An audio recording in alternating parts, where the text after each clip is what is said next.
Selamat pagi Mas Alga.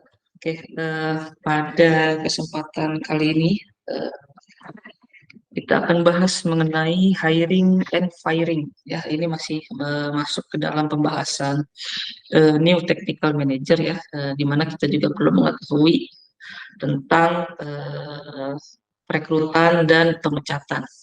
Nah, hiring and firing adalah satu bagian dalam tanggung jawab seorang manajer, di mana seorang manajer idealnya tahu apa kebutuhan timnya. eh, nah, salah satunya itu dengan melakukan perekrutan. Nah, sebaliknya manajer tidak bisa menghindari yang namanya firing atau pemecatan, di mana eh, kita juga perlu ya memutuskan untuk dalam tanda kurung pemberhentian kerja bagi orang-orang yang kita anggap tidak berkompeten.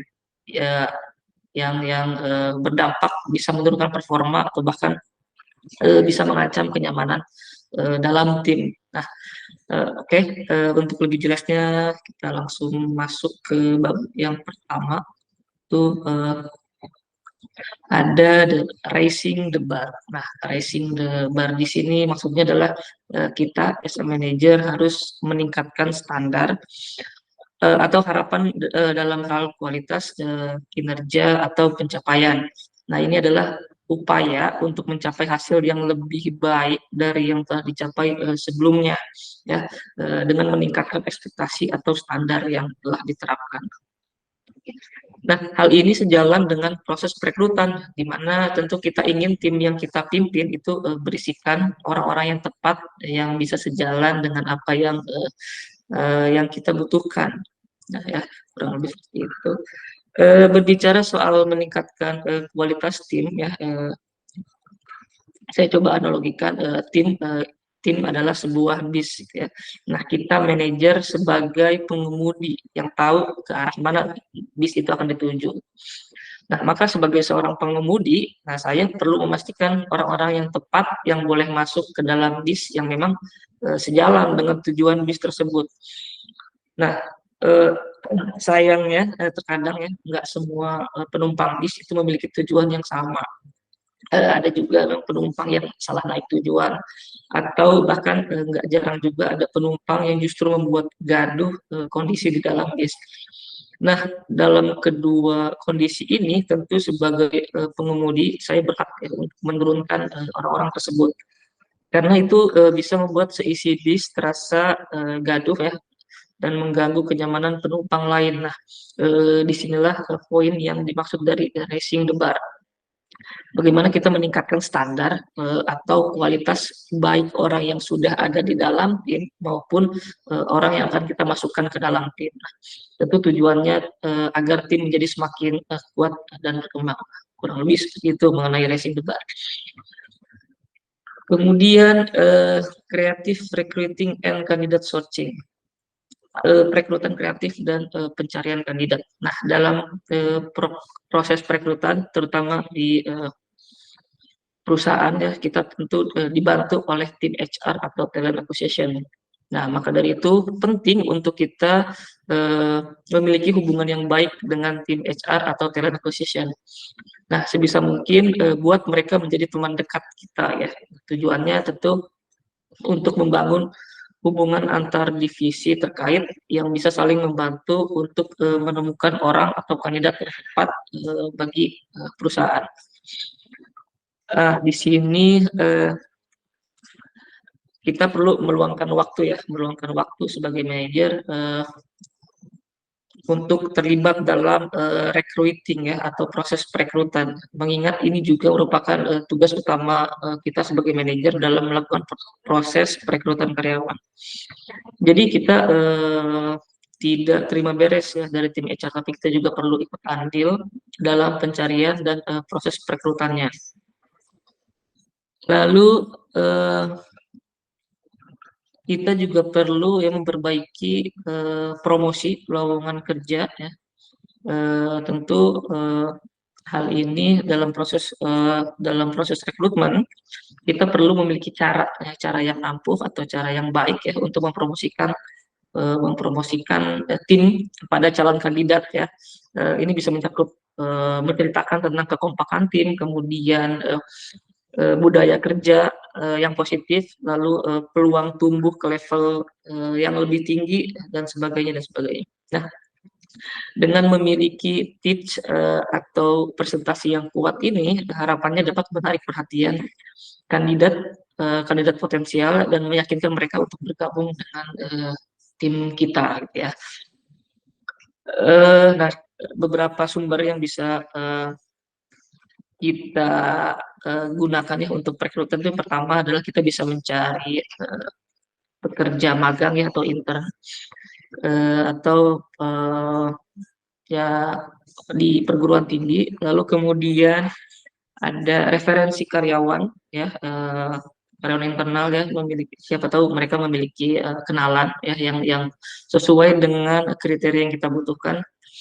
Lalu kemudian kita juga bisa mencarinya di GitHub ya, kemudian kita bisa melihatnya di makalah akademis atau ya di makalah-makalah kampus ya, biasanya di situ ada list mahasiswa-mahasiswa yang berprestasi. Lalu kita bisa mencarinya di sosial media ya, seperti di LinkedIn, kemudian di Instagram atau sebagainya. Lalu kita juga bisa melakukan perekrutan internal ya, dari karyawan intern kita bisa angkat menjadi karyawan tetap jika memang performanya baik. Lalu kita juga bisa membuat seminar kecil ya tentang pembicaraan seputar teknologi. Lalu kita juga bisa mencari remote workers ya, atau mencari karyawan remote. Oke, selanjutnya adalah managing up or out ya. Ya, managing up or out ini merupakan pendekatan di mana seorang manajer berfokus pada pengelolaan kinerja karyawan dengan dua opsi utama. Yang pertama itu ada managing up. Managing up itu adalah membantu ya atau mendukung karyawan untuk mencapai potensi terbaik mereka, bisa dengan memberikan bimbingan, pelatihan atau support ya. Intinya cara agar dia bisa maju dan berkembang. Lalu yang kedua itu ada managing out. Nah, di sini jika karyawan menunjukkan kinerja yang tidak memuaskan ya, di sini bukan soal kurang lagi ya, tapi tidak memuaskan secara terus-menerus, nah manajer dapat memutuskan untuk managing out ya, dengan kata lain memberhentikan atau mengeluarkan karyawan tersebut dari perusahaan. Nah, ini dilakukan untuk menjaga produktivitas dan keberlanjutan tim. Nah, dengan demikian managing up or out menekankan pentingnya membantu karyawan untuk berhasil ya, atau managing up jika diperlukan, atau mengambil tindakan untuk mengatasi masalah kinerja yang menurun. Nah, tujuan dari managing out ini sendiri adalah untuk mencari solusi ya, solusi yang terbaik bagi semua pihak ketika ada masalah atau perilaku yang sudah tidak dapat ditolerir oleh perusahaan. Nah, sebelum mengambil tindakan disipliner atau managing out ini, nah alangkah bijaknya kita berkonsultasi terlebih dahulu dengan HR. Nah, tujuannya tentu untuk memastikan apakah tindakan yang kita ambil sesuai dengan kebijakan perusahaan dan peraturan hukum yang berlaku. Nah, sehingga nanti HR bisa memberikan arahan atau solusi terbaik sebelum memutuskan untuk membebas tugaskan karyawan. Oke. Nah, mengapa pemecatan itu penting ya? Why firing is important. Nah, kerugian ya yang biasanya ditimbulkan oleh karyawan yang toksik lah ya, yang kita katakan toksik, itu sangatlah besar gitu ya. Nah, seorang karyawan yang memiliki perilaku atau sikap yang merugikan lingkungan kerja itu akan memiliki dampak yang buruk bagi perusahaan, termasuk kepada waktu dan biaya, di mana kita perlu melakukan perekrutan ya secara cepat ya untuk menutupi lubang pada tim, atau bahkan memerlukan biaya hukum nah jika terjadi konflik dan sebagainya. Di sini ada beberapa alasan mengapa pemutusan kerja itu adalah hal yang penting atau krusial ya untuk dilakukan. Itu yang pertama, tentu adalah karena berkaitan dengan kinerja yang buruk, di mana seorang karyawan dirasa tidak mampu menjalankan tugas dan tanggung jawabnya dengan baik, sehingga dapat mempengaruhi produktivitas dan kualitas kerja tim. Nah, di sini maksudnya lebih ke beberapa kali ya, misalnya kita memberikan karyawan tersebut tugas, tapi tidak ada satu tugas pun yang berhasil dia selesaikan gitu.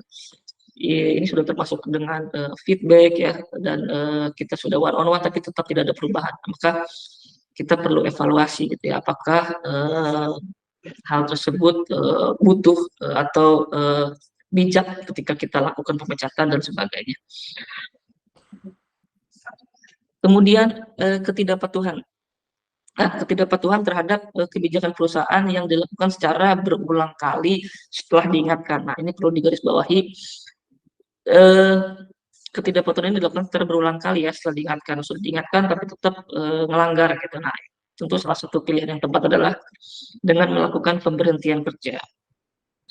Lalu kemudian adanya konflik atau perilaku yang profesional. Di sini lebih mengacu pada tindakan-tindakan seperti kekerasan, kemudian pelecehan seksual, intimidasi ya, sehingga pemecatan menjadi langkah yang diperlukan untuk melindungi keamanan serta kenyamanan lingkungan kerja. Terus yang terakhir ada pelanggaran etika, seperti melakukan penipuan atau pencurian, maka pemecatan mungkin menjadi salah satu pilihan yang bisa diambil ya untuk menjaga nama perusahaan. Nah, perlu dicatat di sini, pemecatan seharusnya tidak dilakukan sembarangan. Nah, ada langkah-langkah yang tepat yang harus diikuti, termasuk proses pemecatan yang yang adil, kemudian transparan atau sesuai dengan hukum yang berlaku. Ya. Lalu masuk ke how not to fire someone. Nah, pada poin ini merujuk kepada cara yang tidak seharusnya kita gunakan ketika mengakhiri hubungan kerja dengan seseorang, seperti do it out of range. Ini mengacu pada pengambilan tindakan tanpa memberikan feedback atau arahan yang jelas kepada karyawan. Ini tidak efektif karena karyawan perlu tahu apa yang diharapkan oleh perusahaan, gitu ya. Jangan tanpa ada feedback, tanpa ada arahan jelas, tiba-tiba karyawan dapat pemberitahuan pemberhentian kerja, itu nggak fair gitu ya buat karyawan. Kemudian ada deflect blame, menyalahkan orang lain saat ada masalah. Ya, senang gitu ya menyalahkan sesuatunya tanpa cross check terlebih dahulu. Nah, hal ini juga tidak akan memecahkan masalah dan bisa memperburuk situasi. Lalu make it personal, menjadikan masalah sebagai masalah pribadi, bukan secara kinerjanya. Gitu. Ya, ini hanya menciptakan konflik yang tidak perlu. Kemudian ada give false hope, memberikan janji atau harapan palsu kepada karyawan tanpa niat untuk memenuhinya. Tentu ini dapat mengganggu kepercayaan tim kepada kita. Lalu ada be too nice, terlalu mengejar kesan baik ya, tidak memberikan feedback yang jujur atau tegas. Nah, ini bisa membuat karyawan tidak memahami sejauh mana kinerja mereka. Ya. Kesannya sejauh ini aman-aman saja, tapi ternyata ada data atau fakta yang mengungkapkan kalau kinerja mereka tuh tidak memuaskan. Nah, maka dari itu perlu untuk kita one on one gitu ya, one on one dengan karyawan, memberitahu sejauh mana kinerja mereka selama beberapa minggu terakhir gitu ya. Nah, kita perlu transparan juga kepada mereka. Lalu terakhir itu ada dump them on someone else team. Nah, mengalihkan masalah dengan memindahkan karyawan yang bermasalah ke tim lain tanpa penyelesaian yang sesuai. Ini bisa menciptakan masalah baru ya di tim lain dan tidak mengatasi inti masalahnya. Tentu pendekatan yang lebih baik adalah menghadapi masalah dengan komunikasi terbuka, memberikan feedback yang jujur, dan mencari solusi bersama untuk meningkatkan kinerja atau perilaku karyawan yang dianggap kurang. Gitu ya. Dengan begitu, karyawan jadi bisa tahu dan bisa improve gitu, di mana bagian dari diri mereka yang kurang dan perlu diperbaiki. Nah, di sini ada best case skenario saat melakukan pemecatan. Nah, skenario atau proses terbaik saat kita memutuskan untuk memecat seseorang itu yang pertama itu idealnya karyawan sudah mengetahui ya bahwa kinerja mereka tidak sesuai dengan apa yang diharapkan perusahaan. Nah, ini sudah di-one-on-one setiap minggu, sudah beberapa kali diberikan feedback, tapi tidak ada perubahan yang signifikan. Lalu ketika seorang karyawan memiliki kinerja yang kurang baik secara terus-menerus ya, kita juga perlu melibatkan tim HR untuk merencanakan bagaimana kita perlu merencanakan perbaikan kinerja dari karyawan tersebut. Nah, tujuannya adalah memberikan kesempatan bagi karyawan untuk melakukan perbaikan kinerja sebelum langkah-langkah pemecatan diambil. Nah, jadi ketika perusahaan tidak cocok ya dengan kinerjanya, katakanlah kita sudah tidak cocok dengan kinerjanya, walaupun sudah ada perbaikan di situ, setidaknya dia bisa menemukan pekerjaan baru yang lebih cocok di perusahaan lain ya, kita bisa merekomendasikan ke perusahaan lain. Nah, dengan begitu baik pihak karyawan yang dipecat maupun perusahaan masih memiliki kesempatan untuk menjaga hubungan yang baik. Di balik situasinya yang mungkin sedikit terasa sulit ya, kita tetap harus berusaha untuk mempertahankan sikap profesional dan saling menghormati setelah pemecatan. Nah, di sini kita tunjukkan bahwa kita adalah seorang manajer yang profesional. Tentu ini juga demi menjaga nama baik perusahaan ya, tidak konflik dengan karyawan tersebut. Proses pemecatan atau pemberhentian hubungan kerja sebaiknya dilakukan dengan hati-hati ya, tanpa menarik perhatian yang tidak perlu ya, jangan diumbar-umbar lah, kurang lebih seperti itu. Nah, tujuannya tentu adalah untuk menjaga privasi dan kehormatan karyawan yang diberhentikan. Lalu yang terakhir itu ada kita akan diarahkan ya oleh HR untuk persiapan dokumen terkait pembayaran dan langkah-langkah administratif lainnya yang perlu diambil untuk memastikan bahwa pemecatan tersebut dilakukan sesuai dengan kebijakan perusahaan dan hukum yang berlaku. Nah, itu tadi best case skenario saat pemecatan. Lalu bagaimana cara kita menghadapi layoff itu sendiri gitu ya. Nah, yang pertama ketika kita melakukan pemecatan, yang pertama tentu adalah dengan menunjukkan empati ya. Kita harus menunjukkan empati bahwa kita pun sudah berusaha semaksimal mungkin gitu ya untuk mempertahankan, namun memang ada beberapa poin atau kondisi di mana karyawan tersebut sudah tidak bisa dipertahankan gitu ya, baik itu soal kinerja maupun soal perilakunya. Nah, walaupun kita sudah berempati, tapi tetap kita harus berpegang pada fakta, gitu ya, pada fakta dan data mengapa karyawan tersebut karyawan tersebut harus dipecat gitu ya. Lalu kita juga pastikan semua persiapan dan detail terkait pemecatan atau pemutusan hubungan kerja telah diatur dengan baik ya, baik itu pembayaran terakhir, kemudian pastikan juga pembayaran terakhir kepada karyawan yang terkena pemutusan hubungan kerja telah disiapkan, ya, jangan sampai pembayarannya digantung atau karyawan tidak mendapatkan hak-haknya.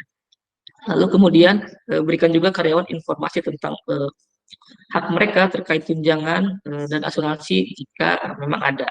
Nah, sebagai manajer baru, tugas kita di sini hanya mengikuti kebijakan dan prosedur perusahaan. Jangan sampai kita memberikan informasi-informasi palsu yang tidak bisa kita pertanggungjawabkan nantinya. Terus pastikan juga kita menjalankan proses dengan cermat dan benar agar tidak terjadi gugatan atau masalah hukum terkait pemecatan kita yang dianggap tidak profesional gitu ya. Nah, pentingnya menangani pemecatan atau pemutusan hubungan kerja sesuai dengan hukum dan peraturan perusahaan untuk menghindari masalah ke depannya. Oke, demikian pembahasan mengenai firing yang bisa saya jelaskan hari ini. Terima kasih.